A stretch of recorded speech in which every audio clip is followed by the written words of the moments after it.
In the fantasy football system, the owners are separated by 4 separate but equally important groups.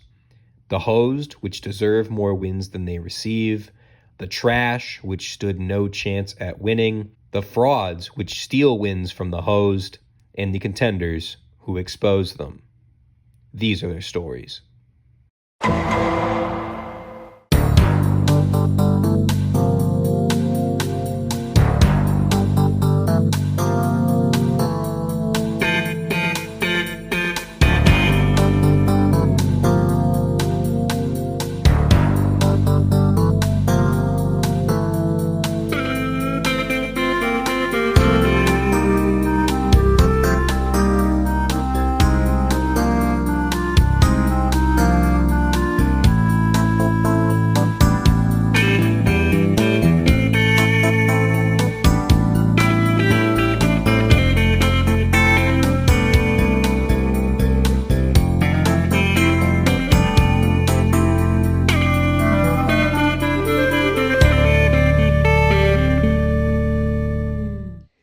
Here I was, making food for the little light when I went to grab my pizza stone, and all of a sudden I saw a picture of Kyle Pitts, the best tight end in the league. Kyle Pitts, I love Kyle Pitts.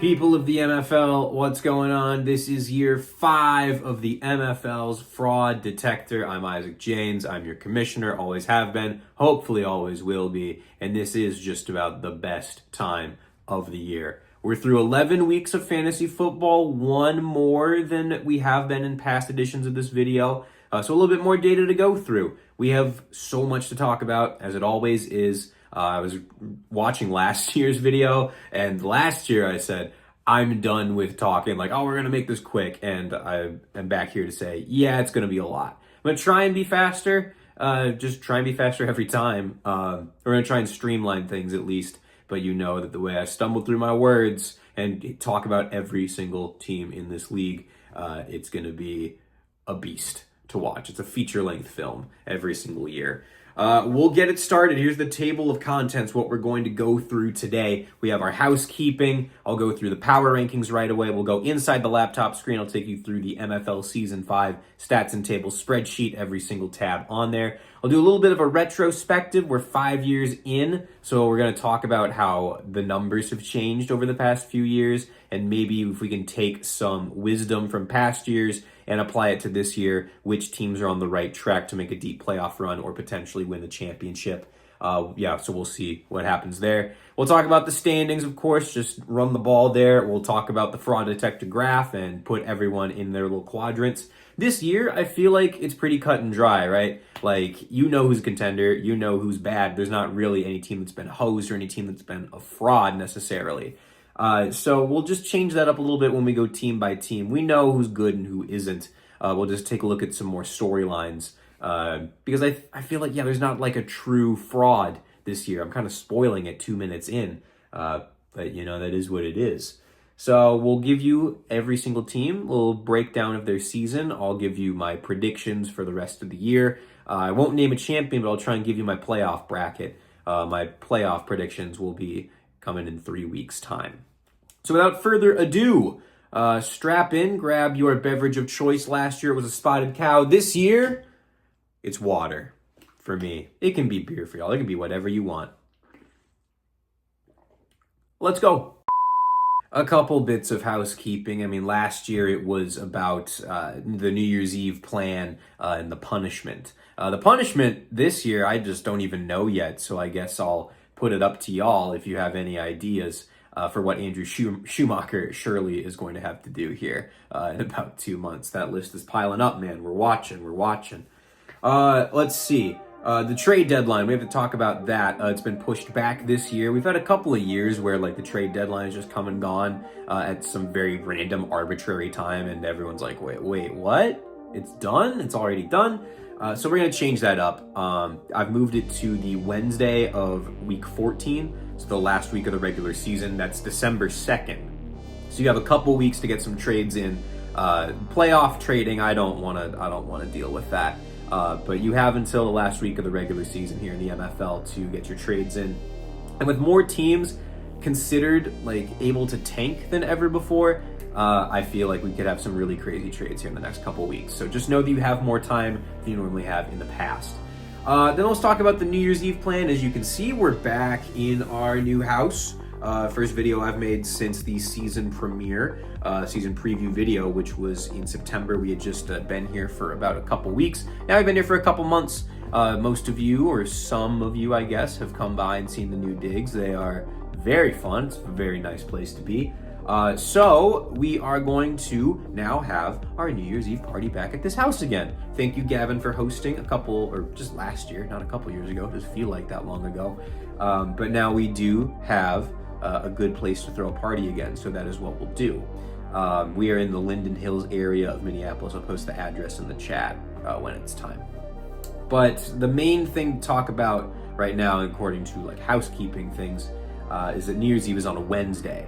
So we're going to run into this problem the next few years here where we can't necessarily line up a weekend with everything that we like to do when it gets down to New Year's Eve presentation time. So what I'm thinking is New Year's Eve proper, December 31st, a Wednesday, we will have something here, I guess, tailored more towards the Minneapolis crowd. Of course, anyone in the MFL is welcome. We know it's a holiday week, really, from Christmas to New Year's. My work, personally, will give me Thursday and Friday off since the beginning of my weekend on the 31st. So that will be cool. We'll do a party then. Yeah, we'll see how that goes. Expect the expected. Y'all have been to the old swag house, so the new swag house surely will be just the same. But we won't be doing any of the presentation or like the hockey game or anything like that night, because that is a work day. I do have to work Wednesday, and likely many of you do as well. So what we'll do, we will push the presentation, the official presentation, and the hockey game or football game, depending on the weather. We'll push that to likely Saturday. I believe that would be the 3rd of January, 2026. That will be the plan. We live right next to Linden Hills Park, as I've stated. They will be putting up a hockey rink if the weather is nice enough, and hopefully it is, because that park is really, really cool, and it should have a very nice hockey rink for us. So that's kind of where my head is at. We will do the party on Wednesday, the presentation, hockey game, Dudes Rock Day, basically, Saturday the 3rd. Now I know that as we get a little bit older and this league gets older with us, we won't have as many people in attendance for these things, especially when they're split off into 2 different days, 3 days apart. And I know Elliot's already released his travel plans, and I think he won't be here on the 3rd. He's back to Colorado by that point. So we might have to have the presentation done a little bit early if you guys want to see what I have put together, which I haven't put together yet. I got to start on that after I get this fraud detector done. That's all the housekeeping I think that I have. Just be sure to check your free agency guys as well. I've got all those contracts ready to go in a spreadsheet that has been linked at the bottom of every newsletter. So just make sure you're keeping track of that. I will loop you in on that also at the end of the season. Okay, all I need to talk about for power rankings, or all I need to talk about for housekeeping. Oh, power rankings. Oh my God. 2025 MFL Power Rankings. This is what the whole video is going to be based on. This and the fraud graph that I'll put up on the screen probably in like half an hour. I don't know. But this is where we'll start. This is where I see the league the state of the league at this point. And we'll go inside the laptop screen here in the next few minutes, which will explain the reasoning, basically. I'll explain my reasoning on these power rankings in the next 10-15 minutes. But we'll put it out right now just so you can see it. Let's put it up either there or there. I don't know. I feel like I'm kind of in the middle of the screen. Nah, right over the green top sign. That's how it's going to go.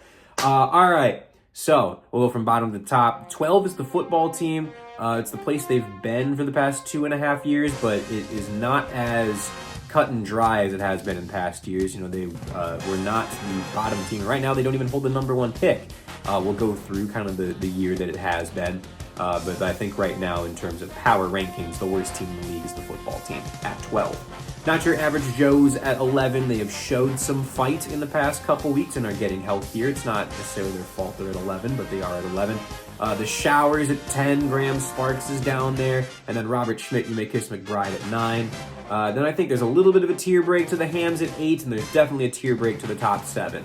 That is kind of easy for anyone with eyes to see, but we'll go into how this is basically a 7-man race for the title with different tiers among those people, but I think there are just about 5, 6, maybe 7 teams that can win the title this year. At 7, it is the reigning champions, Elliott Newman, Brandin Cooks, Head, Crust, Water, Ligma, Kyle Pick at 7. The Lea Admirals for me at 6 right now.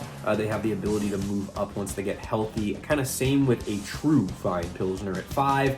The Brain Damage, really at like a franchise best at number 4. The Lakers all the way to 3. Oh my God, go back and listen to what I said about that team in the season preview. What a season it's been for the Lakers. The Disciples at 2. And like they do, Boner is at the top. It has risen. Amen. Those are my power rankings. We'll do a quick little stop. I'll get my laptop fired up, and we'll go through the MFL Season 5 Stats and Tables spreadsheet. All right, we are inside the laptop screen. I'm just going to hold it right here so it's a bit easier for me to look at. But we are inside the MFL Season 5 Stats and Tables spreadsheet, publicly available to everybody. I'm just going to put it back. I'll put it back. Yeah, it's better. The MFL Season 5 Stats and Tables spreadsheet, linked in every single newsletter at the bottom. The link's been in the chat multiple times. I update this I do update it every week. At least the first 2 tabs, 2025 results, and the lifetime stats / luck meter tabs. I'm in there every Monday. It's really done by Monday or Tuesday. The predictor I do once every 3-4 weeks or so.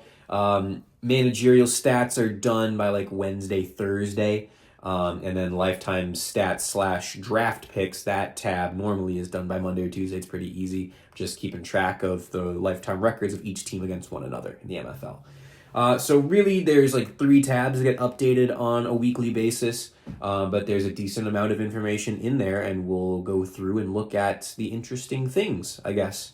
We'll start with the results tab, which not only is 2025, but it has the results for basically every matchup that's ever happened in the MFL. So you can go back and look at a bunch of different stats on this first tab.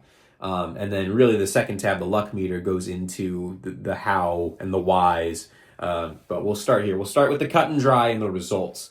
So each team is right up here. This is conditionally formatted. It's color-coded. Obviously green, good, red, bad. If the number is in bold, that means it was a top 6 finish that week. Obviously not bolded, not top 6.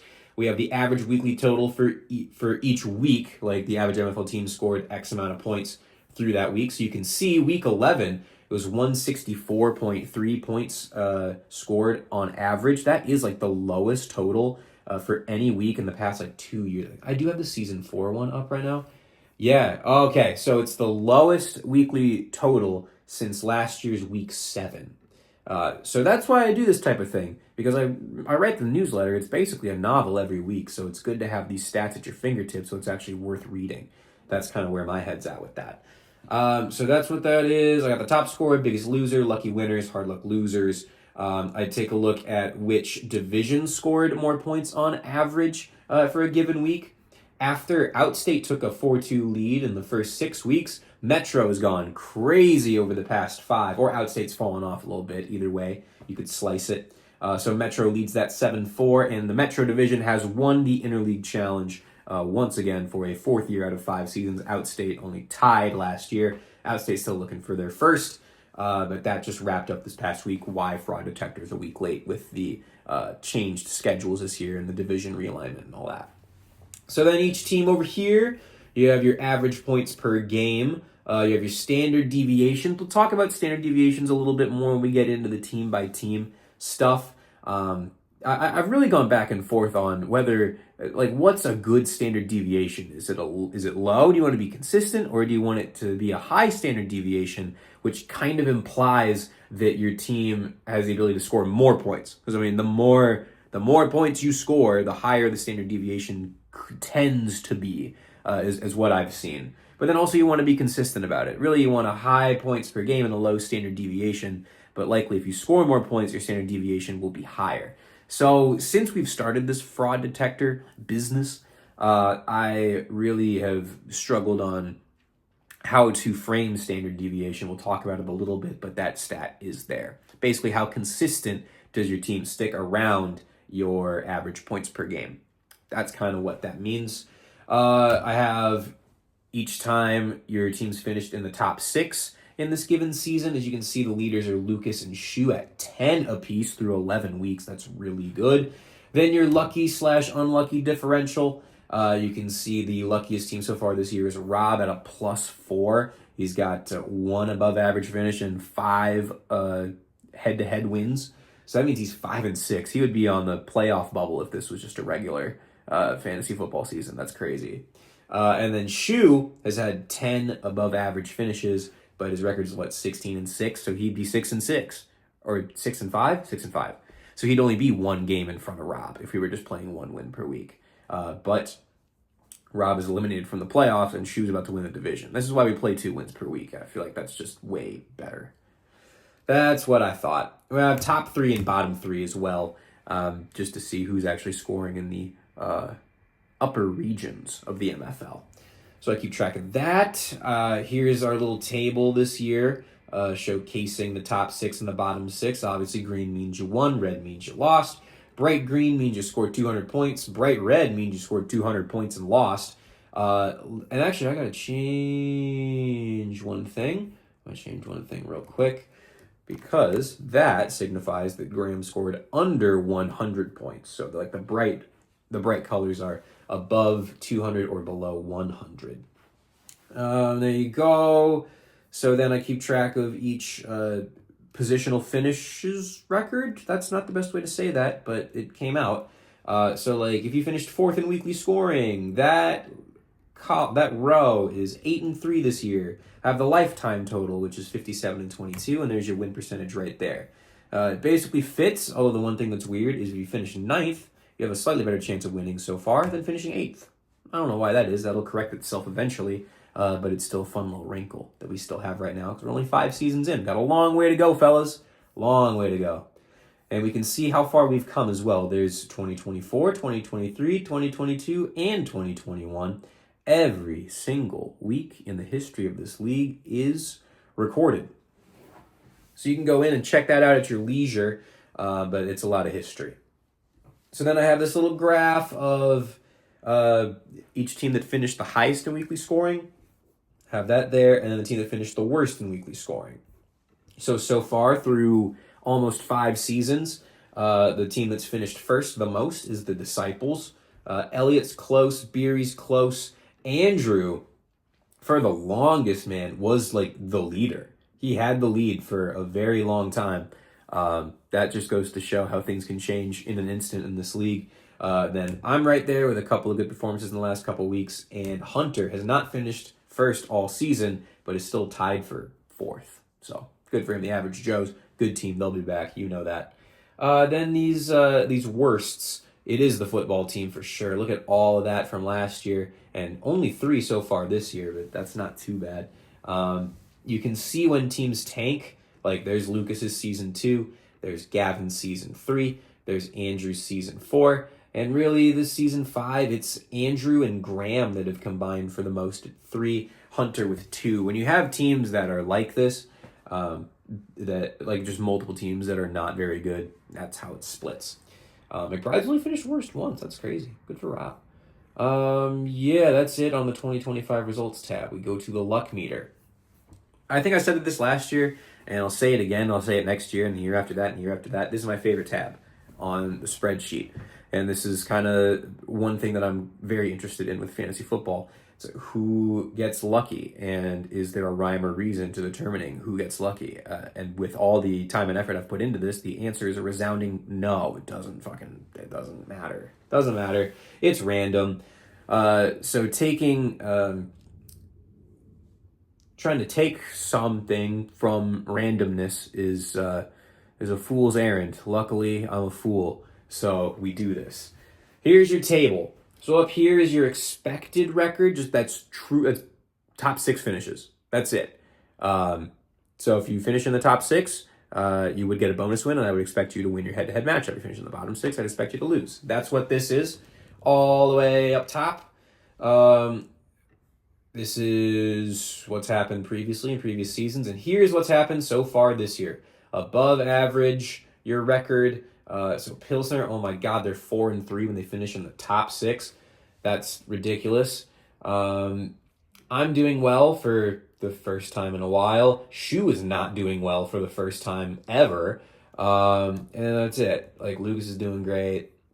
Elliott's great. And that's kind of it.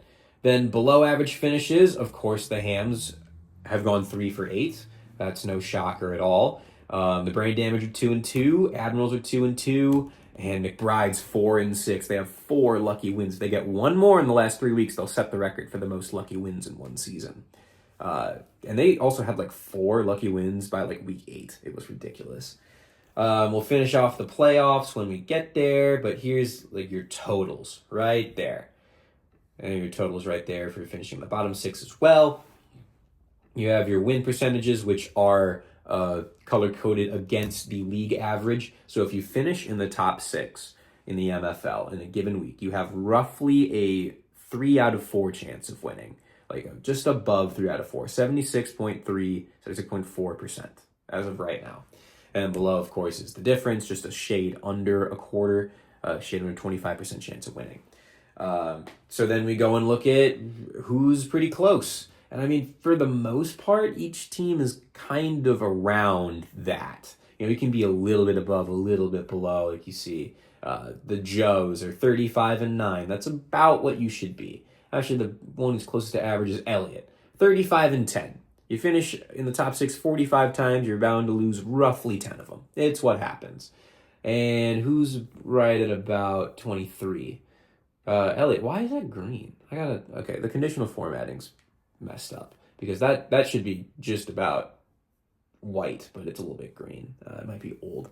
I'll fix that. But yeah, Elliott's just about right there. He has the average MFL experience, but some people definitely don't. We've talked about Pilsner. We talked about Pilsner losing games they should win all the time. It's been the theme of this league, one of the themes of this league. And it's more of the same this year. 7 times you finish in the top 6 and you lose 3 of them. I mean, your win percentage is under 65% when you finish in the top 6. And really, Pilsner doesn't often finish in that 4 through 6 quadrant. They're in the top 3 a lot, and they win those games. But anytime they release themselves from the stratosphere, they just fucking lose. Like, it's crazy. So their win percentage is a abysmal 64%. Best record so far in the league is Lucas, which is a title that was just given up by Shoe. I think last year, actually, let's go back to season 4. We can go back to season 4 and show you that at the end of season 4, Shoe, his record in the top 6 was 86.5%. That's really, really good. Look at how green that is. Then you go over to season 5, and it's completely changed. So finally, the Disciples have run into some hard luck in the top 6, and they've given up the title of best/luckiest team. Like, I don't want to call a team lucky for winning when you're in the top 6, but sometimes you're going to lose. He had avoided losses like no one else until this season, where he's got 4 unlucky losses. So the leader now, Lucas, at 82.8%. Now we go to the bottom here. Who gets lucky? Who's scrappy? I don't know if I would use scrappy to describe the 2025 Hermantown Hams, but they still are 3-5 when they finish in the bottom 6. All they got to do is just pick themselves off the floor, and they have a chance of winning in the Metro Division. Their lifetime bottom 6 win percentage is 42%. That, to me, is a crazier stat than Pilsner's even. Because, like, Pilsner, you play good teams. Like, I don't know. It's going to happen. It's just the way that it works. He doesn't lose a ton when he scores more than 200. It's when he gets into, like, the 180s, the 170s, which, like, that can happen. Kevin has won some games that I just don't know how it's possible. So that number right there, the 42% win percentage, to me is a crazier one than Pilsner's 64. And that just continues to stay the same. I mean, like, there's just no one that's even, like, close. There's no one that's even close to what Kevin has had happen to him. It's not like he even did it. It's just, like, happened to him. It's crazy. So then we put both of those numbers together. There's your overall difference to the average. So Kevin is luckier than Beery is unlucky. Now, why am I there? Now, why is my number bigger? Because I think we can agree that Beery has had a tougher road in the MFL than I have, although it's been difficult for the Millers, but I think Pilsner's definitely had it worse. So I tried to remedy that by this weighted luck factor. We talked about it last year a little bit. So I just tried to weight, I just took that number and tried to weight it. I don't know. You can see that my win percentage in the bottom 6, right? Let's compare me and Pilsner. My win percentage in the bottom 6 is worse than Beery's. But I've had way more chances. To be in the bottom 6. That's not it. Run it back. I don't want to stop this. I don't want to stop the recording, so forgive me. What we really should be comparing is my 17% number and that 64% number. Sorry. Right? So that's weighted. That gets me this number. I'm just speaking bullshit right now. Just forget I said anything, honestly. That's 2 minutes of your life you might never get back. Sorry. It's fraud detector. Hopefully you know what I mean. I don't know. I kind of lost my train of thought. Shocker. All right, let's get back in the saddle here. Let's go over here. I have the historical luck meter, and it's got the difference in the factor right there. Just trying to weight these numbers. Just trying to weight those numbers. And it spits out that the Hams are the luckiest team in the league by a wide margin. McBride's second, Gavin's third, Lucas is fourth. Then you kind of have all these teams right here that are not necessarily lucky or unlucky. I mean, these things can change in weeks. You know, this thing gets updated. That list changes all the time. You look at it next week, this will be in a different order. Like the top 3 kind of stay the same, the bottom 3 kind of stay the same. But that middle changes all the time. So Lucas is there, Elliott's there, Hunter's there, Shours there, Dylan's there, Graham's there. Like, that's just kind of it.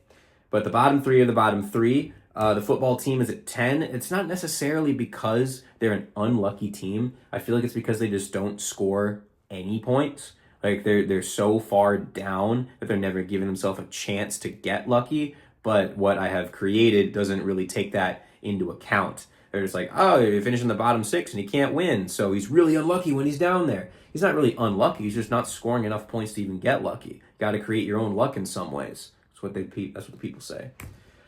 These other 2 teams, though, have done more than enough to be successful, and they haven't been, the Lakers and Pilsner. But you can see Pilsner's factor is way worse. Maybe if I put the formula on the screen, it'll make sense. Do you see that up there? That's for Pilsner, right? So it's this number minus the average, so he's a little bit luckier, times... Oh my God, I fucked it up again. No, it's this number. It's 64 minus 76. So it's this like negative 11 number multiplied by 54, and then this number is weighted a lot less because he hasn't been on the bottom 6 as much. So when you just like take the split, you take the even split right here, that's all this number is just adding up these 2 numbers here. like, yeah, it looks like, oh, I have a little bit worse differential compared to the MFL average. But no, that's not the case because Pilsner's number is so much worse. He's had so many more chances to succeed in the top six, and yet it hasn't worked somehow. So his experience in the MFL has been a little bit worse, just hurt a little bit more. I hope that finally got there. We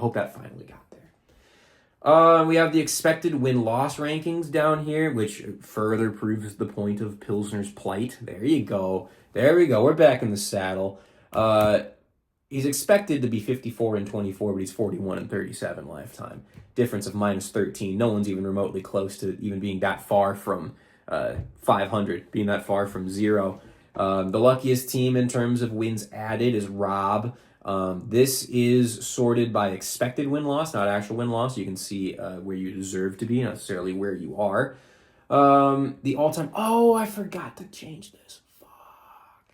But you can see it's the all-time scoring list. So this isn't the exact order. You can see that Dylan's gone up a spot to 7th. Andrew is down in 12th. I just haven't done that in a few weeks. But yeah, you can see that Pilsner scored the most points in league history. Pilsner somehow also has the most points scored against them in league history. How is that remotely possible? Makes no sense at all. So there you go. You can look at those.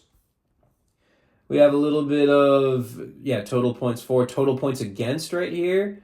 Then we have average team difference. So the team that has had the best differential has been Shoe, because he's pretty high up in points scored and hasn't had a lot of points scored against him.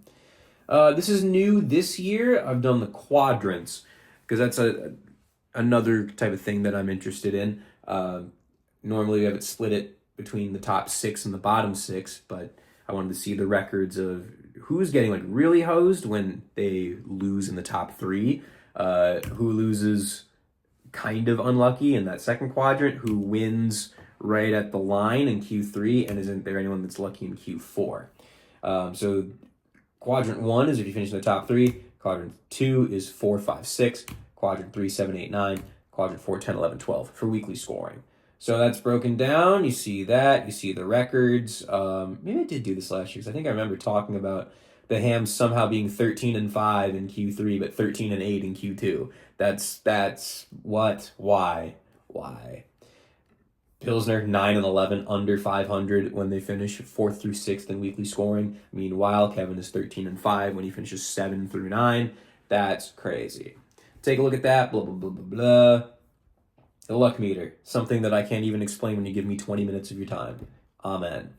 The predictor, I just did this like an hour ago, so this is completely updated. I got the predictor right here. I was going to put it up on the screen, but I don't think I ever talked about it. So there you go. You can see it right there. I've also broken it down by the specialist totals, because we have the offense, which is the biggest part of the MFL, but then the defense and the kicker can help you out.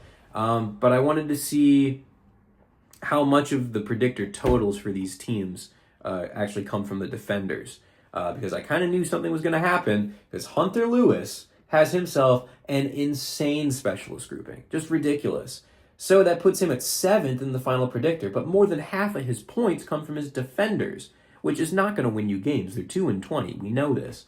So that's just your little grain of salt here. And I feel like less points from your specialists is a good thing when you're talking about predictor rankings. It's not necessarily a good thing to have bad defenders, but if most of your points in predictor come from your offense, that's a much more reliable place for your points to come from, I guess. So that's why that's formatted green-red over here. But really the most important thing is the actual total. So we got Lucas 1, Shoe 2, Beery 3, watch out in the playoffs, Lakers 4, Admirals 5, Brain Damage 6, the Joes 7, that's what kind of inspired all this, Hams 8, Elliot at 9, and then Rob, Graham, Andrew to round it out. There we go. There's my power rankings. I put that up on the screen. There we go. Managerial stats. Yeah, so you can go look at this. This is old, but it is kind of the manager of the year leaderboard in terms of just week by week stuff. I think manager of the year should also entail the trades you make, the free agency moves you made in the preseason, stuff like that, your draft picks. But I guess just day by day, that's what it looks like for me. There's your total points scored, your points left on the bench. I do points left on your bench per week, which then gives me a max total and the percentage of your maximum that you're getting. So I can see all of that. And the coolest thing is, normally the highest team in max total is a team that doesn't have anyone on their bench. Number one is the Admirals. That's a playoff team. Good job, Gavin. Attaboy. We got total bench points over here. You'll be shocked to see that the best teams in that are the best teams in the league, Lucas and Shu. I have projected points, what ESPN thinks you're going to do, then projected points per game, and the over-under, your projected points versus your actual. And guess what? The best number is Lucas at a -50.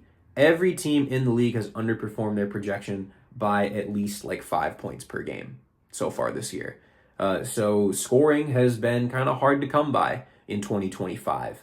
We'll see if that changes at all this year, but that is the trend. Like every team has underperformed. It's just a matter of how much your team's underperformed that will determine the difference between winning and losing this year. And finally, there's your lifetime stats. This is where I keep track of all the draft pick movement as well. We're as far out as 2028 at this point, so you can always see that. You can check to see how you've done against other teams in the league, and that is just about it from the laptop screen, I think. So I will stop here on the laptop. There we go. We got it all. Actually, let me check. Yes, we did. You love to see it. And I'm going to take a breath. I'm going to drink some more of my water, and then we're going to talk about the 5-year retrospective of this league. We're already half an hour in. Man, time for some commercials if I had sponsors. So we're 5 seasons in, right? We've done this for a while. This is year 3 of the bonus win era, 5 years since we did that draft all the way back in Rochester at the original Swag House. So what we're going to do here, I'm going to tell you about the profiles of previous champions for seasons that I have stats for, and we're going to go through and see if we can pick out who's basically championship eligible this year. I want to see if we can get the eventual champion down to a science. If we can start to predict this stuff before the regular season even ends, that would be kind of crazy. And that would kind of crack a code for fantasy football. I'm going to try and do this. We'll see. I think we have enough data to start proving some of this. So this year, the average MFL team scores 173.6 points per game. We talked about it a little bit. Scoring is down, of course, from Season 4 and Season 3. Not by a whole ton. Last year it was about 178 points per game on average, and Season 3 was 174.9. Expect an uptick in the last few weeks of the season, I think. The first half average of Season 5 at 175.9 was actually higher than Season 4 and Season 3. We did just have that 164 average clunker Week 11, and that was just, I think, because of the weather. A lot of Northeast teams have outdoor stadiums, and it was really fucking windy if you watch Sunday Night Football. So Philly was like that, Pittsburgh was like that, Cleveland was like that. I don't remember where Baltimore played, Baltimore was like that. Don't remember where Buffalo played, but Buffalo would have been like that. MetLife Stadium would have been like that. The Patriots would have played like that. So big wind, not a lot of scoring, kind of knocked down our totals for Fraud Detector, but I would expect scoring to go back up here in the final 3 weeks of the season. Managers are operating. It was at an 87.5% clip. Yeah, it's about 87.75% so far this year. That is the lowest in the bonus win era. Season 4, the average was about 90%, 89.5%. Season 3 was 89% as well. The Season 2 rate with only one quarterback was 86.3%. So once we were able to start 2 quarterbacks, you see a bit better of a rate there. The champion stats. We're going to look at what champions were in the past 3 years. I didn't have any stats for the Hams, but we're looking at 3 things that I think are the most important, or at least the things that I can track that seem to track across years. I have the predictor stats. I have max total, the maximum total your team could score, and the maximum percentage that your team scores. Because of course you have points scored. You need to be good in that. But let's look at some other stuff. So Season 2, The average Joe's the champion, Hunter the champion. He finished 5th in Predictor. He had the 9th best max percentage, so there's a lot of points on his bench, but he had the 3rd best max total. And I think that's the most important stat here, your max total. That's at least important in the regular season because it should translate to the playoffs. Season 3, it was the Disciples. They finished 4th in Predictor, they were 5th in max percentage, and 3rd best max total. Last year, Water Nation. They were 1st in Predictor. I think they were the best team in the league, and they won. So they had the 11th max percentage, 2nd worst max percentage, so a lot of points on the bench, but then they had the 2nd best max total. So, out of those 3 seasons and those 3 metrics, the must-haves for a champion, I think. So you have to have a top 5 Predictor score. So the top 5 right now is Boner, the Disciples, Pilsner, Lakers, Admirals. Everyone else eliminated. Those are the 5 just off of that. You need to be outside of the top 4 best max percentages. So that would actually take out the Admirals and Pilsner. You have to have some sort of points on your bench. Right now, the Admirals and Disciples, are they just really good at putting people in their lineup, or do they just not have the bench depth? That's kind of where that shows up, I think. So the Admirals and Pilsner are going to be eliminated there. Then you just need the top 3 max total, and that doesn't eliminate anyone. So out of these criteria, the 3 teams that I think can win the title this year, Boner, the Disciples, and the Lakers. With all of that out the way, 40 minutes in, or 35, we will now go to the standings and talk for the first time about the fraud graph. Let's keep rolling. After all that exposition, it's time to actually unveil the plot of this thing. Let's talk about the standings. Let's talk about who's the frauds. Let's go. We're going to go into the ESPN standings tab. Just really quickly, you guys know where people are standing right now. Lucas has already clinched a playoff spot. Hunter and Andrew are eliminated. Rob is also actually eliminated. ESPN doesn't think he is, but the teams he would need to leapfrog include Pilsner and the Water Nation.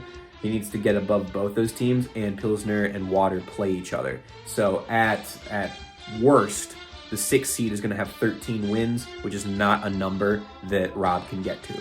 So Rob is eliminated. The computers just don't know that yet. Sorry. So that's where we're at with the standings. We'll talk about playoff brackets in a second. Let's go to points scored, which is pretty much, it's pretty much chalk. Like the top 3 teams in the league are the top 3, the top 5, the top 4 is the top 4. 5th, the Brain Damage is actually 7th in points scored, but I think they're probably higher in the power rankings than Pilsner and Water at this point. So you go Lucas, Shu, me, Gavin, Beery, Elliot, Dylan. Then there's a drop off to Kevin, Hunter, Rob, Graham, Andrew. Graham's fallen down pretty hard in the last few weeks. That team's been really, really injured, man. Then we go points against, and I guess we'll start from the worst and go down to the best. Because it's been tough to beat Graham this year, dude. He's got like 5 guys on injured reserve, and he's had the most points scored against him in the entire league. Then it goes Hunter, Shu, Elliot, Beery. How is Beery 5th? I don't understand that. Andrew, Dylan, Rob, Lucas, Gavin, me, and if in the shocker of the absolute millennium, the person who's had the least points scored against him this year is Kevin. Always is. Always is, dog. So, through that, you might be able to discern who is a fraud, who isn't. Let's finally, for the first time today, put the graph on the screen. Let's go. I changed it up a little bit this year. The graph software, I guess, that I use wasn't working this year for whatever reason. So I switched up, which kind of meant that the quadrants got flipped. I believe contenders have been in the top right in previous years. Now they're top left. So some things got swapped around, but you can read it all the same. It's right there in front of your face.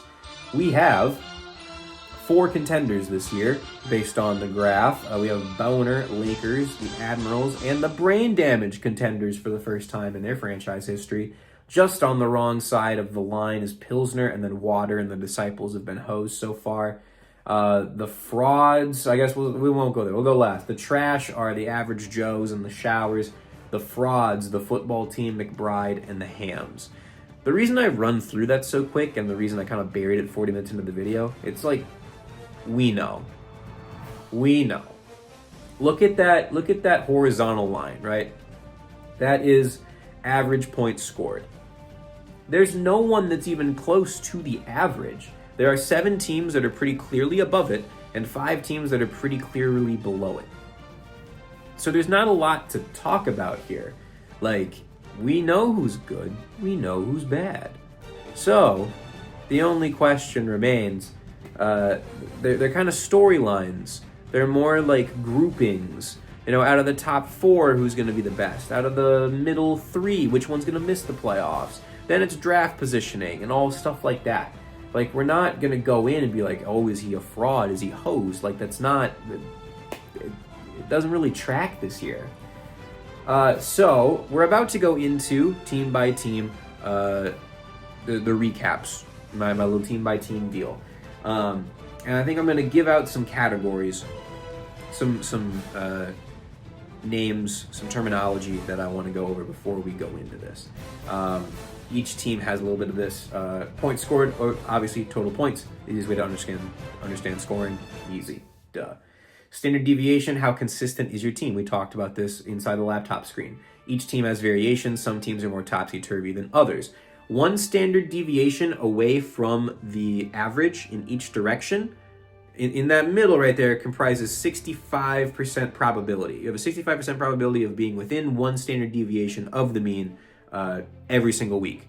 And that's not football, that's statistics, that's AP stats.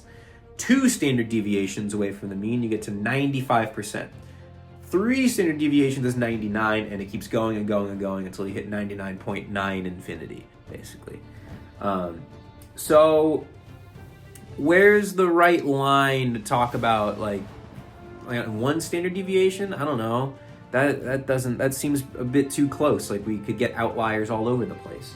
But 2 standard deviations is like a long fucking way away. That's like teams scoring 270 points or scoring under 100. Like, that stuff just doesn't really happen ever. So the idea popped in my head of a clunker and an overachiever game based off of standard deviations. The clunker, I picked 1.5 standard deviations away from your average, below your average. That has a roughly 14% chance of happening if we're just going straight off the stats. So I want to know for each team where that number actually was. Same for an overachiever game, 1.5 standard deviations more than your average. Still a 14% chance of happening. Where's that number? Where is it? I also counted 200 pieces. Anyone who's put up more than 200, how many times have you done that this year? Only 2 teams have lost a game this season while putting up 200 points. Also counted games where you scored less than 150. Only 2 teams have won a game this season while scoring less than 150 points. All of that sets up to talk about who is going to make the playoffs, who's going to go on a deep playoff run, who needs to tank. I guess we know the 5 teams that should tank. So it's time to go team by team. We have made it. We're here. We're almost done. And I really am going to try and run through the next 5 teams pretty quick here because we know they're not making the playoffs. There's no reason to sit here and talk about teams that are already tanking for next year that long. The only reason is you paid your dues, you're in the league, so this is what you get, this is what you deserve. We start with the bottom team. We're going to go off my power rankings and go from 12 to 1. We'll try and run through 12 through 8 really fast, but because you're in this league, you will be talked about. That's what it is. Let's go. Bottom in my power rankings, scoring 143 points per game, getting 172 scored against them, standard deviation averaged about 27. It's Andrew Schumacher's Washington football team. Their clunker number is 101, and they haven't had anything under 101. They've scored over their overachiever number of 189 once. They have 7 games with less than 150 points and nothing above 200. But the rebuild, I think, is showing some signs of life as we turn towards 2026. They were an improved team from last year until Cam Scattaboo got hurt, and that just kind of killed the whole vibe over here. But I think it was really smart by Andrew to actually sell some of the pieces that we've been talking about for so long. Matthew Stafford's gone, Max Crosby's gone, Darren Waller's gone. He got a huge influx of young players and draft picks. So that's what he always needed to do when this team kind of fell down to where it was. The football team now have an extra first-round pick, second-round pick, and third-round pick in the upcoming 2026 draft. Plus, they have an extra first in 2027. So they have 6 picks in 2026, at least 4 picks in 2027. And they have, I think, a young core that's not done being created yet. But you have Travion Henderson, you have Cam Scadaboo when he comes back. Keon Coleman should get better in the seasons to come. DK Metcalf's here. And they still have Patrick Mahomes around. So they do need to fill some pieces. They need quarterbacks. They need wide receivers. And probably another running back to feel good of Scadaboo coming off the injury. The dark times are not over here yet. This team is definitely 12th in 2025. They will be over at some point. It still might take a year or two. But God bless the football team. They are making moves to come back. Andrew, we'll see you when we see you. To 11th. And I think I actually put the average Joes here. Did I? I did. My list was wrong. We'll go to Hunter at 11. Scoring 153.7 points. Their points against is 183.6. That's pretty high. Standard deviation, very consistent, 13.66. It's Hunter. Not your average Joes. Eliminated from the playoffs. Their final streak of 3 straight finals appearances, that is going to come to an end here in 2025. They've got no clunkers. That number's 131. Their overachiever number 173. They've scored above that 1 time. 4 times under 150. Of course, no 200 pieces. And honestly, for Hunter, the worst part about it is the injuries. Of course, it really hasn't been that bad of a season. There haven't been a lot of really, really bad days. Like nothing where you're scoring like 120. It's a lot of just right below the top 6 cut line. So really, it's the perfect tank. They seem like a little bit competitive each week, but not like super, super competitive. Not competitive enough to jeopardize the number 1 overall pick that is currently in Hunter's hands. The final streak, of course, is over. Injuries way too much to overcome to start the year. The average Joe, like I feel like they'll be back in 2026. They totally could be. But this year was definitely not their year. Burrow and Mixon, the Joes. You lose the Joes, you lose Hunter. And that's it. Season's done. I think this really could be a well-timed reload year, much like Pilsner's 2023. Pilsner got really, really hurt, missed the playoffs, got the 4th overall pick, and took Jahmyr Gibbs. And then they made the playoffs last year, looked like they could make the playoffs this year, and they're always predictor darlings. You know, they have a really, really deep team. Hunter's had a really deep team in the past as well. The playoff success is well documented. Their pick is likely going to be even better than the number 4. So whatever Hunter needs, whether he wants to replace Tua Tagovailoa, get another wide receiver, get some running back depth after Joe Mixon's injury, whatever he wants to do is going to be entirely possible with at least the top 3 pick and likely the number 1 overall pick. So we're not too worried about this roster going forward, but 2025, of course, already down in the dumps. They're out. They're done. But they'll be back. Not worried. Andrew, I guess I'll go back to him. He's trash. I think he was frauds. He was in the fraud category, but no, he's trash. Hunter, you're trash. Sorry. With a side of hosed, I guess, because you got hurt right away. Never got to see what the 2025 average Joes could really be. Then we're going to go to number 10. 151.5 points per game, 185 points against per game. That's highest in the league, I believe. Standard deviation is high at 38.46. They've had 2 clunkers under 103 and 1 overachieving game over 210. This is Graham Sparks, and I love golden showers, don't you? All the way from Okinawa right now. Shout out, man. He's got 5 games under 150 and 1 game over 200, that overachiever game. So, man, this is really disappointing. It's been a disappointing year for Graham. And again, because he's super, super, super hurt. Like, even more hurt than Hunter's team at this point. Like, Hunter's team was hurt right away, so you kind of felt like the season was lost.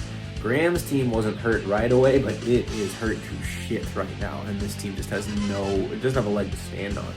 J.K. Dobbins, injured reserve. Garrett Wilson, injured reserve. Mike Evans, out for extended time. Tucker Kraft, out for the season. It's just really, really tough. So you're starting guys like Like Matthew Golden, he's going to be like seller of the year because he just has to start. And he hasn't been good for Green Bay. He hasn't been in the offense at least. He might be a good football player, but man, he's not a fantasy asset at this point. I wonder about the trades here because he has good quarterbacks. He has 2 tight ends, George Kittle and Tucker Kraft. I feel like Kittle should move. I feel like George Kittle should probably be on the move to someone like Dylan. But the quarterbacks, maybe like Sam Darnold over to Beery, maybe Baker Mayfield to Beery if he wants to really unload the clip. I feel like Graham could do a little bit of a reload as well. He's got some excess pieces that he could use to parlay into some draft picks or some young talent. But yeah, it definitely wasn't his year. Being stationed on the wrong side of the world for football can't help either. But there was nothing Graham could do whether he was stateside or not. Like, everyone just got hurt. That's it. So trash. Yeah, that is what it is. Now to 9, scoring 153 points per game, points against 169, standard deviation under 15, so pretty consistent. 1 clunker at 131, 1 over 167. The number was 167. He just had a week where he scored 180. Yeah. All right, 1 overachiever game. 4 games under 150, nothing above 200. Robert Schmidt, Matt Raymond, you may kiss McBride. This team was 15-13 last year and missed the playoffs. The only team in the history of the league so far to finish with a winning record and not make the playoffs. Tough. So how do you follow that up? Well, if I said that this team would have 4 lucky wins in like 8 weeks, you would probably think, well, they're in the playoffs easily. The record for lucky wins in a season is 4, set by the Hamms season 1, their championship season, and McBride season 2. They won their division. They were their 2 seeds. And both times it's happened previously, the team won their division and one won a championship. This time, nope, won't happen. It will not happen. There's not a lot of depth on this team. Injuries again, not to the extent of Graham and Hunter, but enough injuries to make it worth their while. Got in the way. And just not keeping Brock Purdy. I still don't understand why that decision was made. To not keep Brock Purdy on a team that the entire team cost like $35. It wasn't a salary cap issue. It must have been a personnel issue, but like, we're keeping defenders. Why are we not keeping Brock Purdy? I still don't get it. Don't truly understand. They have 1 top 6 finish all season. They were missing Lamar Jackson for a while. The only thing keeping this team from being the number 1 overall pick at this point is luck. So, I mean, Rob still got his pick. Good for him.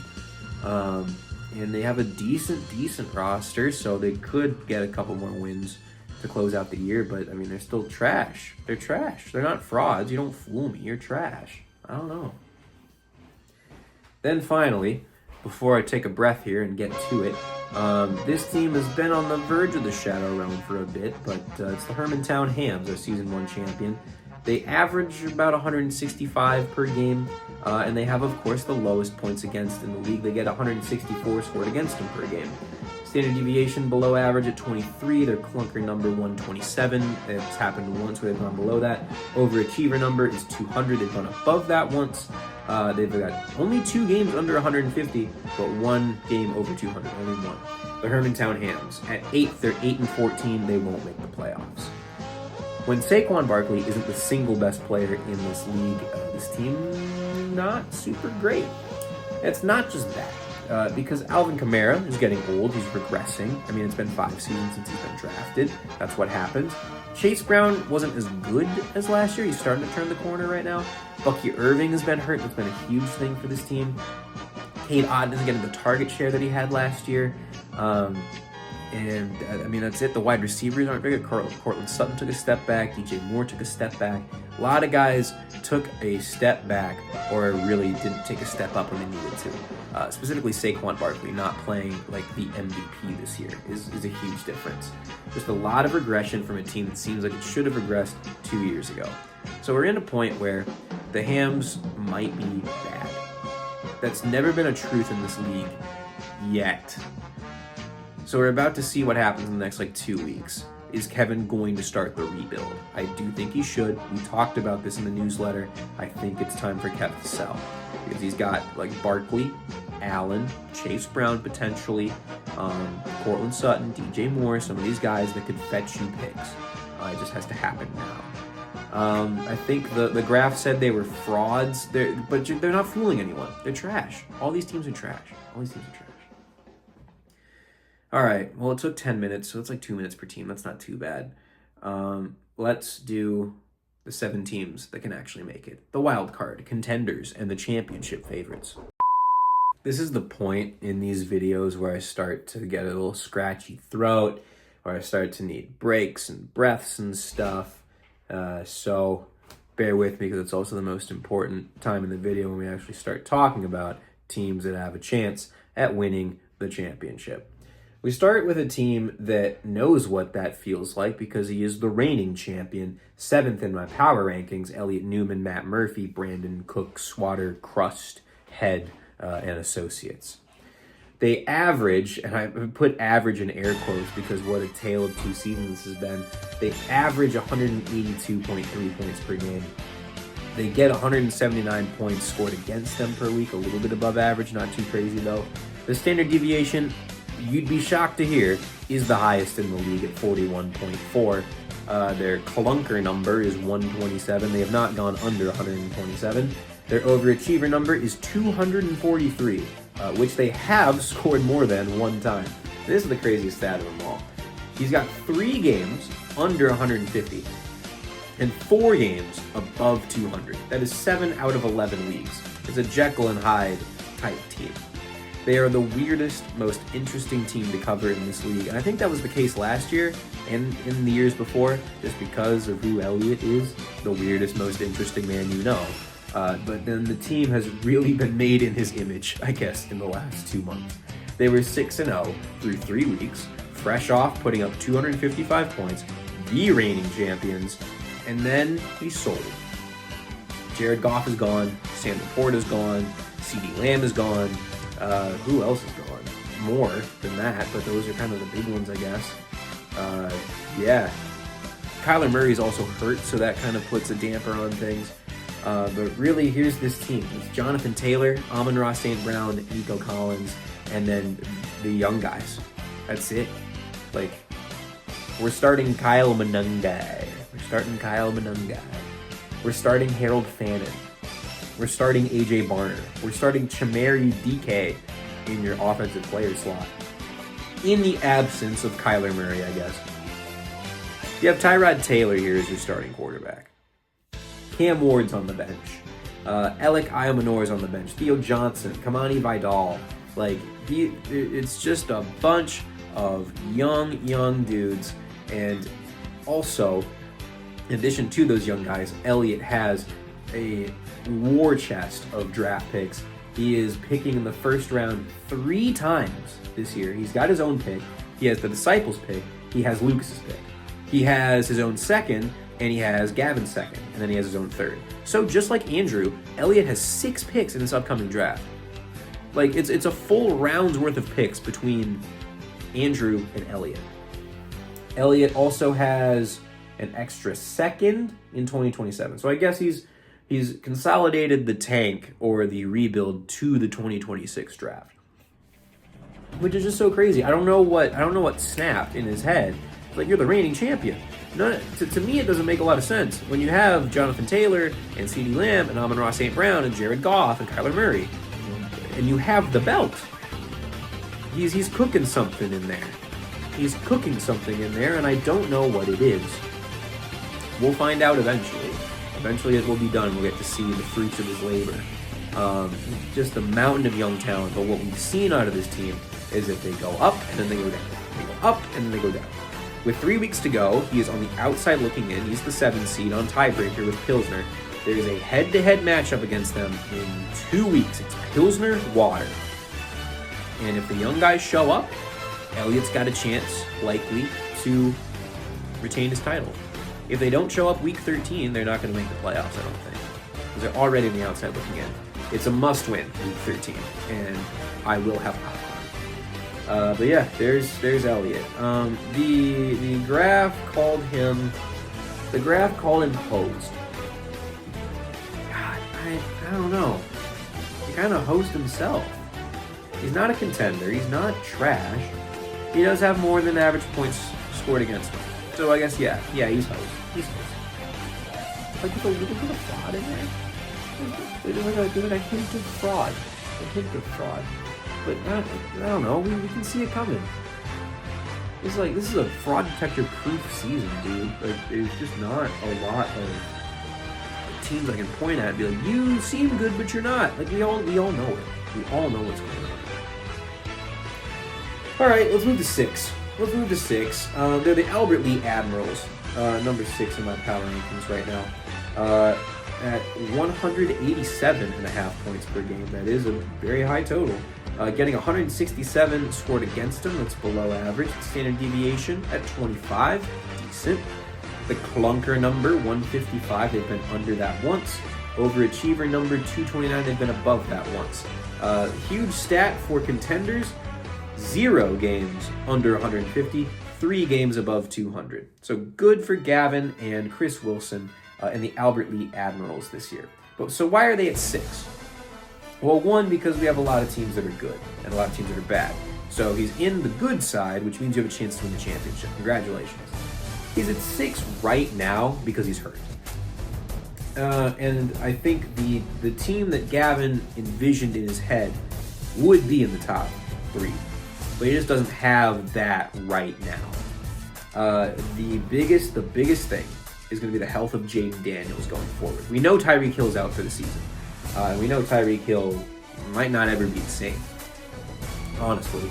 So there's a wide receiver problem a little bit. I mean, it's not too bad because you have the entire Dallas offense and George Pickens and CeeDee Lamb now.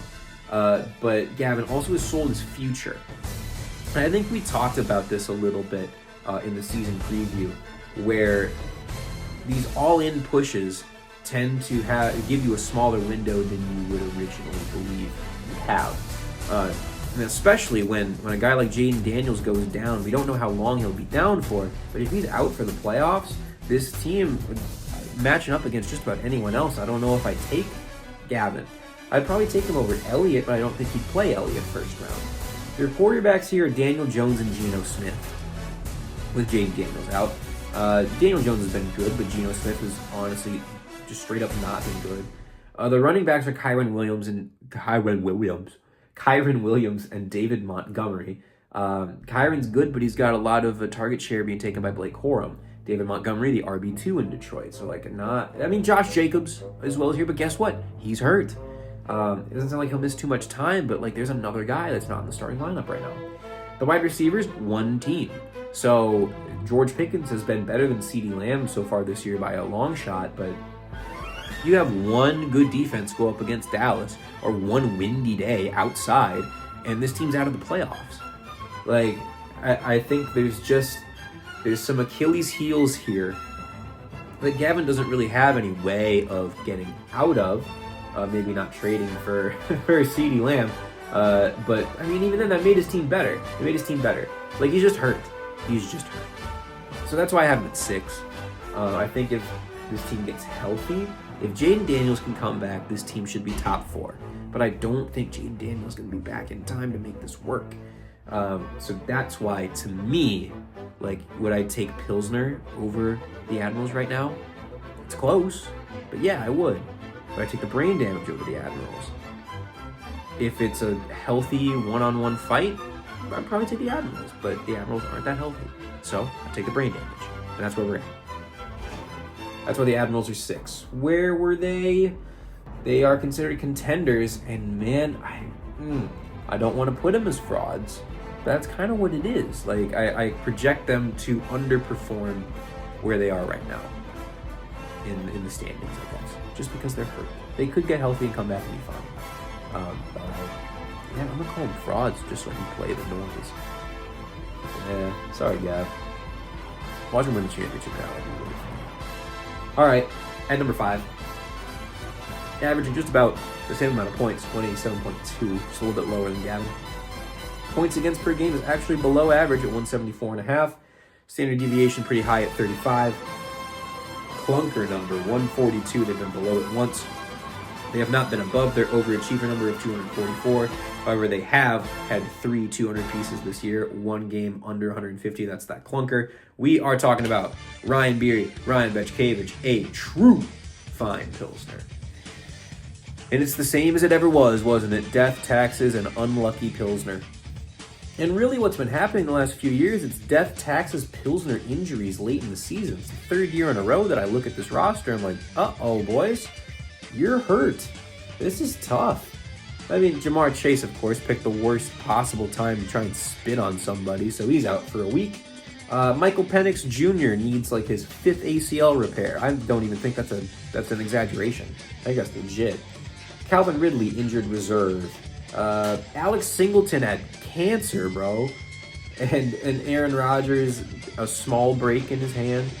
Like, Emeka Egbuka, questionable. He's projected to play. I'm not going to count that. That's not too bad. But, I mean, a lot of key guys on this team. And it's always the quarterbacks. This team is always looking for a second quarterback. We're starting Tyler Shuff this week. We're being serious about Tyler Shuff. Like, sorry, I mean, you have to be, right? Because he's been put in this position. Beery's been put in this position.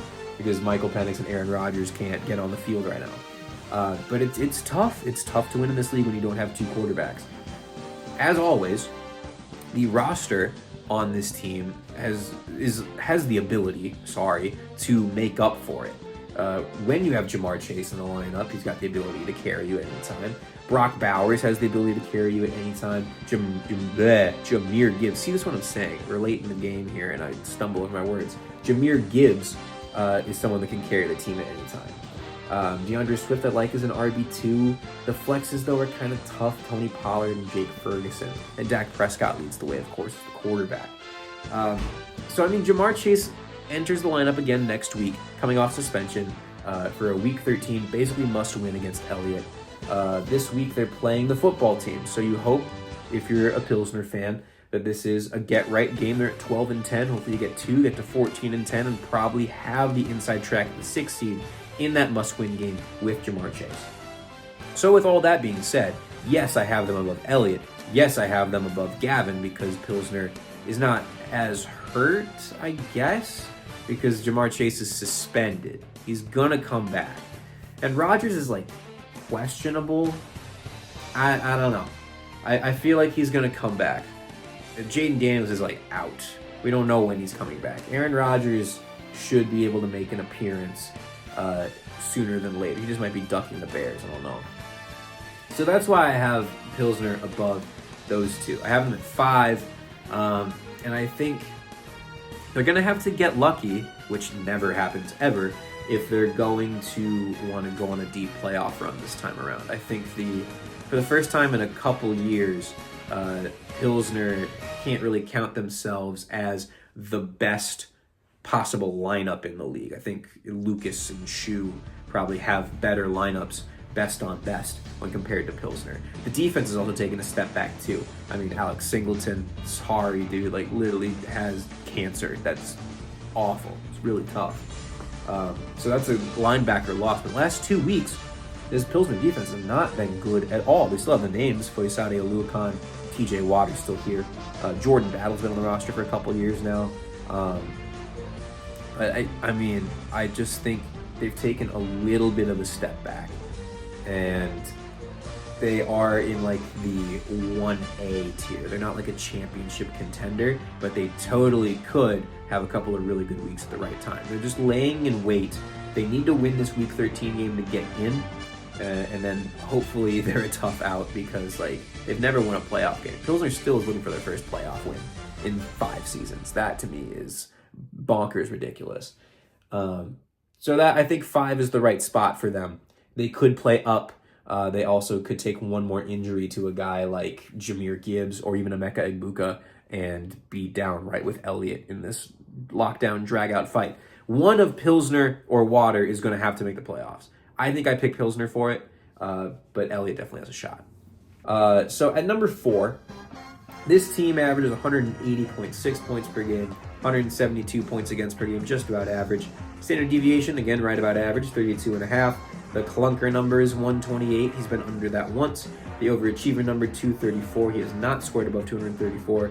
Only the one game under 150, so the clunker was an outlier, shocker. And 4 200 pieces for Dylan Hilliker and the New Brunswick brain damage. This is the closest he's ever been. There's real depth on this team. But the question is, do you trust them? These are names that have not done it before. Will they do it when it counts? Do I trust Jalen Hurts? Yeah. Do I trust Derrick Henry? I think so. Do I trust Drake London? When he's healthy? Absolutely. He's got the sprained PCL. He's going to be out for week 12. We'll see how it goes from there. Seems like they're taking it week by week. But I think for the Falcons, who are in the thick of things, they're going to want him back sooner than later. We'll see how it goes. But if he's healthy, yes, wide receiver 1. Do I trust Brian Thomas? No, I don't. I don't think Dylan does either. Do I trust Rome Odunze?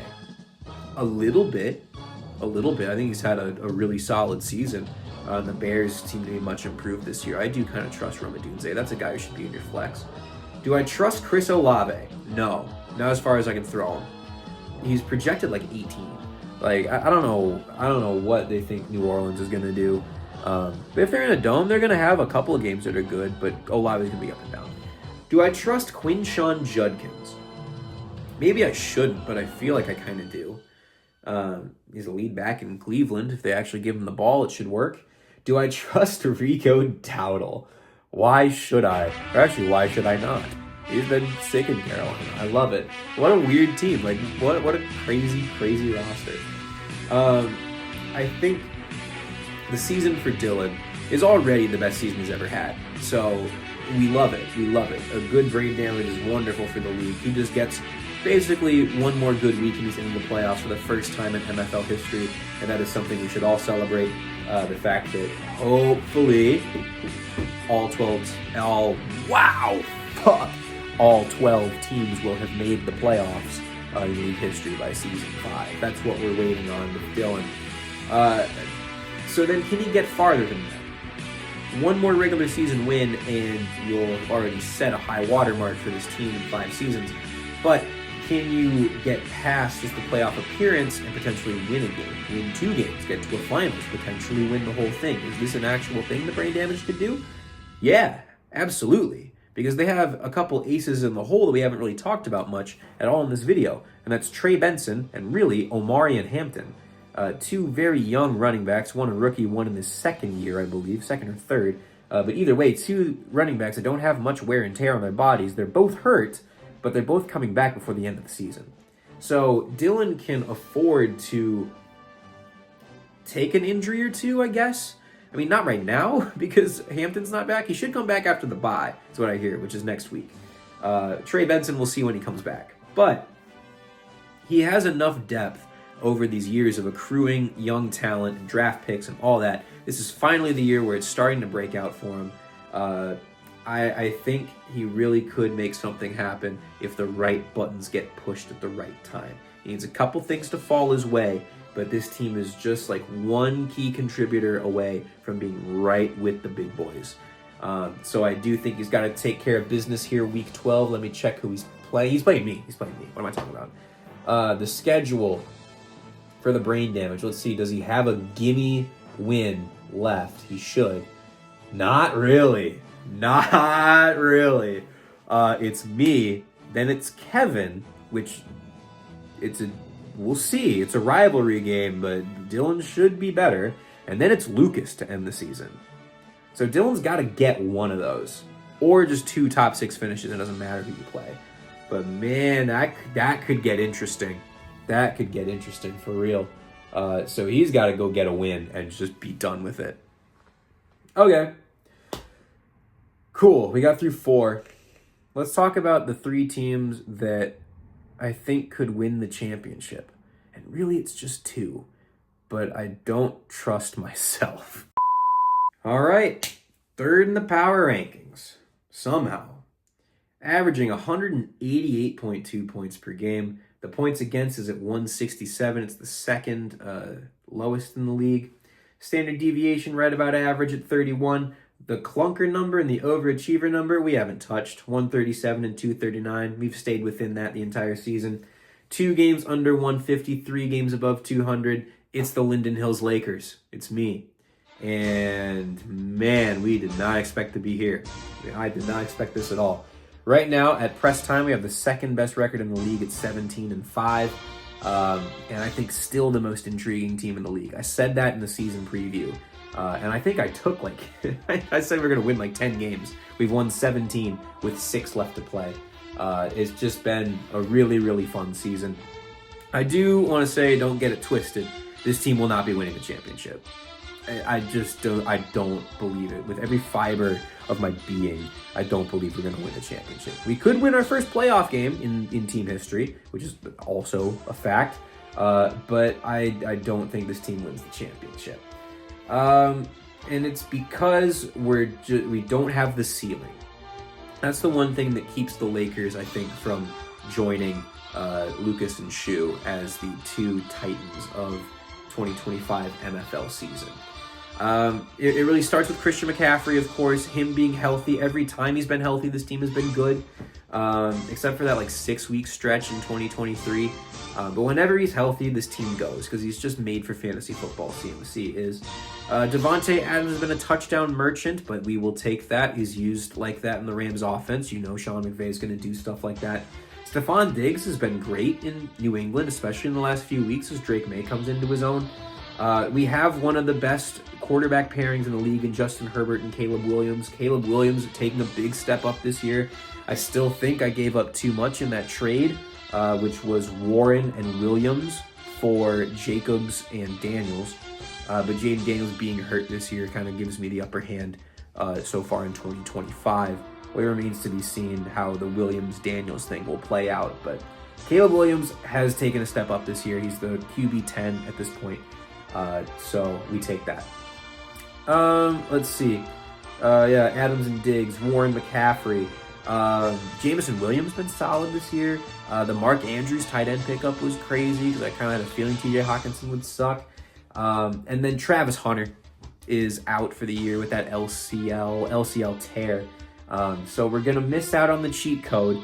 I think having Hunter in that spot, if we did have him in that spot going into the playoffs, I think I'd be more confident in my ability to go and win a championship. But with just the regular defense going on here, I just don't know if the firepower is there to match up with Lucas and Shu.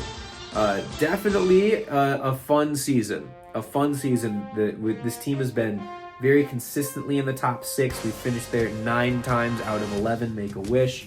The only 2 times we've missed are the 2 clunkers where we put up 140. But I mean, past that, it's just a really high floor team, not the highest ceiling in the world. We'd have to get very lucky and have 2 really huge games back-to-back in order to sniff the finals, I think, because we're not going to win the division unless something crazy happens to Lucas's team. So I do see maybe 1 playoff win out of them. We're considered contenders. If there's a little bit of fraud in this team. There's a little bit of fraud, but I think we're too good to be truly frauds. I don't know, because we're not hosed. We're not hosed. No, that's what it is. I convinced myself. I'm a fraud. Yeah. I do think we are a contender, but we're not as good of a contender as you might think out of a 17-5 roster. That's what I'm saying. All right. Number 2. We've been waiting for these 2 teams the whole time. So which one's number 2? Which one's number 1? I think you know. Scoring 192.7 points per game. They get 182.7 scored against them. That is above average. Standard deviation is more consistent than average at 16.3. They have not been below their clunker number of 168. That is a standard deviation and a half below the mean. They haven't been even below that. They haven't scored under 170 this year. Crazy. Their overachiever number is 212. They've been above it once. Of course, nothing below 150 because there's nothing below 170. And 3 games above 200. Isaac Schumacher, your Season 3 champion, St. Thomas Disciples. And man, they are just a wagon. They just are. They have been since Season 1. It's just been really, really cool to watch. This team's consistently so good. They're 16-6. They are unlucky. They really should have a better record than they do. But 16-6, still good to lead the division in outstate. A couple big games coming up for them in the next few weeks, though, but they do seem to be flying on all cylinders. Puka Nacua, Justin Jefferson. I say this every time. Like, what else can you do? That's such a sick pairing. The running back room is the same as it ever was. Devon Achane, James Cook, Breece Hall. Like, that's just 3 starter quality running backs right there. They drafted Tyler Warren, who has has not outplayed Travis Kelce so far. He's got the tight end 3 and the tight end 4. They're both great guys to have. The one weakness here has been quarterback, because it was J.J. McCarthy and Geno Smith and Russell Wilson, and all those guys went to total shit. So Shoe had to do what he had to do. And a lot of his future draft capital is now out the window. But in comes Jared Goff, and in comes Matthew Stafford. The QB5 Stafford, the QB12 Goff. So there is really no true weakness. The only thing is, there's another team that's better. That's it. I think this is a very, very worthy championship team. The only thing that he has to worry about is starting the correct picker. And with Eddie Pinheiro projecting 0 at this point, whatever. The specialists have been a little bit of an issue, but I mean, whatever. If it comes down to the specialists, it is what it is. That's such a crapshoot anyway. So I really think they're contenders. They're just as much of a contender as any team. I think they have the ceiling. We compare them to the Lakers, right? The Lakers actually have had the top 2 scoring weeks when you compare the two teams. The Lakers scored 234 and 228. The highest the Disciples have scored this season is 216. But man, you got a 210, a 215, 5 straight weeks of being above 185. Yeah, I think that with the Lakers, the floor was high. The Disciples, the floor is so much higher. They will just not be a clunker ever. So, yeah, they're contenders through and through. They should be the champions of the outstate division. And if they somehow fall out of that, I would favor them to win just about any wild card matchup they'd be in. I do think the Disciples are pretty much a shoo-in for the Final Four. We'll see how that goes. Another team that I have as a shoo-in to the Final Four, averaging 198.5. Points against, a little bit below 170 at 168.69. Nice. Standard deviation below 20. That's ridiculous. How do you have a points per game of almost 200 and a standard deviation under 20? That's crazy. The clunker number, 168. That has happened to this team. The overachiever number is 230, and that also has happened. They've not been below 150. They've been above 200 5 times. They've scored in the top 6, I believe, 9 weeks in a row in 10 out of 11 weeks. Top of the league, Lucas James, the tank, the perpetual tank of Boner, has risen to the occasion. They're here. They're number 1. They have the target on their backs. This is the best team in the league. Said about Elliott last year, and they won the championship. This is the best team in the league. 100%. There is a team that is good enough to be number 1, but this is number 1. And it starts with Jackson Smith and Jigba and Bijan Robinson. I think I said in the newsletter it starts with Bijan Robinson. I think in 2025 we have to start with Jackson Smith and Jigba, who has scored under 20 points once this season. Just crazy, crazy stuff from a wide receiver. Bijan Robinson has scored just about as many points. He's averaging 23.5 every night, leading the way for this team. Ashton Genty, the number 1 overall pick this year in the MFL, is your running back 2. Rashee Rice is in here. I mean, the bench is ridiculous. You got, oh my God. Like, here's the names. Let me just read the names. Your quarterbacks are Bo Nix, Brock Purdy, Jackson Dart. CJ Stroud's hurt too. So, 4 guys you can start. Running backs, Bijan Robinson, Ashton Genty, Javonte Williams, Travis Etienne. 4 starter quality guys. You have wide receivers, Jackson Smith and Jigba, Rashee Rice, T. Higgins, Jalen Waddle, Marvin Harrison, Josh Downs. 6 guys that would be in starting lineups anywhere else. I think he's starting 3. He can only start 3 of them. Rice, JSN, T. Higgins. Yeah. Tight end is Kyle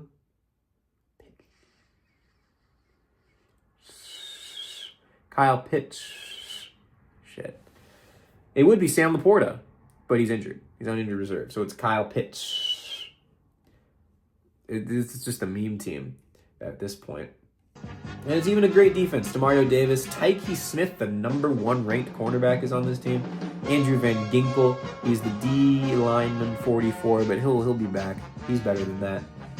And then Will the Thrill. It is really a meme team when it's all said and done.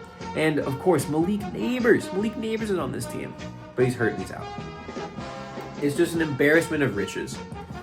So then you worry. I think I said in the beginning of the season I was worried that Lucas wouldn't be able to start the right lineup all the time. He was going to leave a lot of points on his bench, and he has. Let me go check. He hasn't been too bad. He's the second worst. He's the second worst manager in terms of getting max percentage. The only one worse is Hunter, which is super unfortunate. But Lucas is getting 86% of his max. The deal is his max total is so much higher than everybody else that, yeah, it doesn't even matter.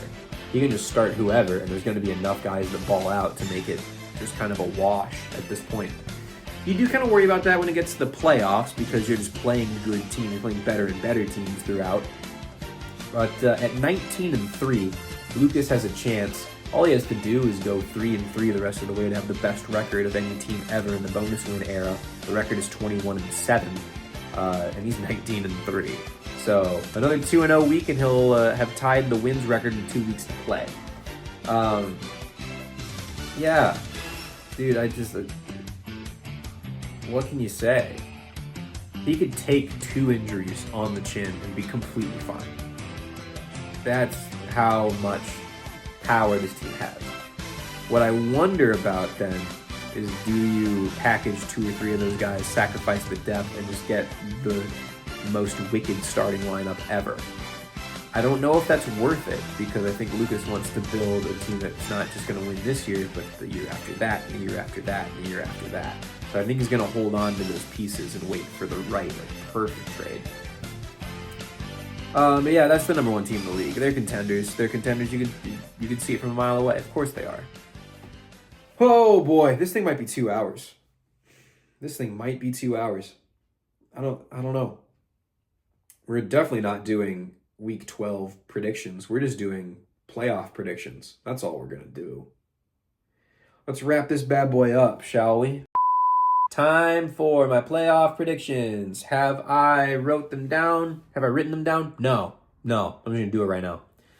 We're going to start with where the standings are at right now. Lucas is at 19-3, leading Metro. Shu gets the 2 seed at 16-6 as the leader of Outstate. I have a better record, but I'm going to be the 3 seed at this point because I'm second in Metro. Gavin's the 4, Dylan's the 5, Beery's the 6 over Elliott on tiebreaker, and then it goes Kevin, Graham, Rob, Andrew, Hunter. I think when it's all said and done here, my prediction is that these standings aren't even going to change. I don't think so.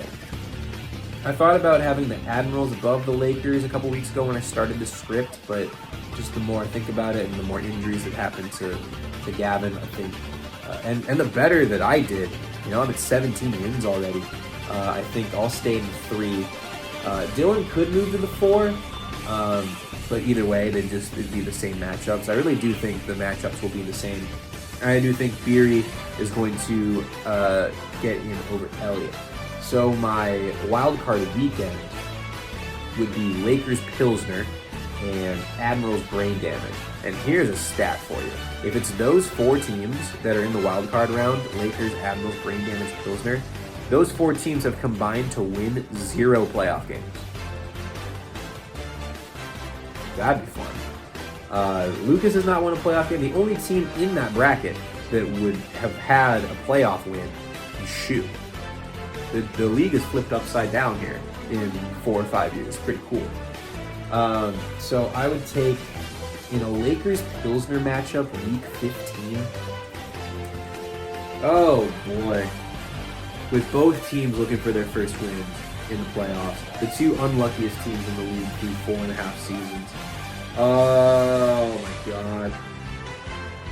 I think I'd take the Lakers at this point. Like, Pilsner could get healthier and start rolling a little bit.